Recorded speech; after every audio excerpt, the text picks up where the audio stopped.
Solutions first. So adding this framework, hopefully the lighting picks up a little bit, adding this framework to your team and the way that you handle issues with your team, the way you ask your team to bring you issues will make your life infinitely better as an owner. So if you're anything like me, then you just love when people bring you problems all day, right? Typically as entrepreneurs, you've got a team and the team will bring you the issues, they'll bring you the problems, they'll bring you the fires, and then it is up to you to put them out or to direct them, come up with some sort of solution to get the team to then go and put them out. This is inherently way less beneficial, right? Way less fun for you than like having the team come to you with solutions. And so what we implemented, what we stole and swiped and adjusted for our own use is solutions first. So I've seen this a few different places. It was the last place I saw it was in some Tony Robbins seminar. But basically the idea is solutions first. So here's the thing, we're gonna create this framework that you will then share with your team that when they come to you with problems, it's like, let's do this first. So thing one is to describe the problem or the request. And you guys can download this, you can adjust it in Canva, whatever you wanna do. It's just it's an easy one sheet. You can have printed out. You could probably figure out a way to have it happen as a web form. We might create that for you guys too. But thing one is to describe the problem and request. And we say on here, describe with precision in 1 or 2 sentences the problem or the request. So we want them to be precise with their language, describe exactly what's going on, give us some clarity here. Thing 2 is to provide a solution. So what are 3 cost-effective, viable, and intelligent solutions that you believe could be implemented to solve this problem? Which of the 3 is your favorite? What resources, this is important, this is where things get adjusted, what resources of time, energy, and money would be required to implement your favorite solution, right? That's step 2. Step 3 is what is the opportunity cost of deploying those resources to solve this problem or request. So basically what we're doing is putting together a decision-making framework that we'd probably want to run through ourselves and trying to have your team do some of that dirty work for you so that, you're not spending that brain power coming up with possible solutions. You're saying, oh, I kind of like that. Like, let's go do this. It also, as a sidebar, empowers your team, right? It gives your team more responsibility, gives them the feeling like they've got some autonomy, some ability to solve problems, where you're listening to them. Their input is valued. All these different things that you probably genuinely feel, but haven't necessarily, it's like there hasn't been a great way to communicate these things. So step 3, what is the opportunity cost of deploying those resources to solve this problem or request?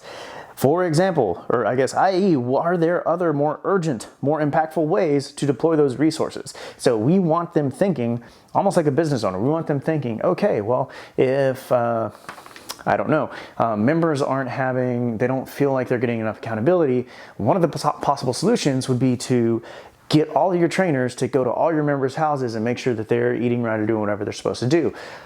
Okay, that might actually solve the problem. What are the resources? Well, it's going to take a whole hell of a lot of time. What else could we be doing with that time? Like, are there other higher value things that we could be doing? And again, we're going to show you where you can guide this thinking as we go. And as you sort of iterate and give feedback on the solutions that your team brings you, they will bring you better solutions, right? This creates a virtuous cycle of basically problem solving and decision making on your team. Thing 4, what happens if we don't address this issue or request? So someone brings you a problem and then it's like, oh, well, if we don't address the problem, nothing happens, like nothing negative happens. Or you might have a situation where like, no, this is like really an urgent thing. We need to get this done. Here's why. So step 4, what happens if we don't address the issue?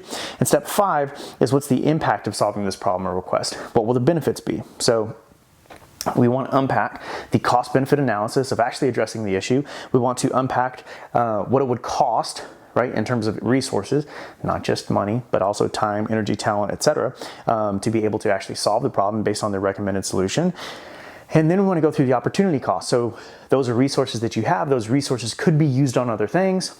What are those other things, and would using the resources on those alternatives be a more impactful way, be more beneficial to the business than solving the issue, right? We want people to be thinking through these things. And then finally, you're going to bring it to the appropriate person, right? But your goal is to go through these things with the team member. The team member brings you these, this filled out worksheet whenever you have a given issue. You're going to discuss it with the team member. And then what you want to do is give feedback on, what your thoughts are on what they said, whether you agree or disagree, and tell them why, right? And don't be a dick about this. So here's the deal.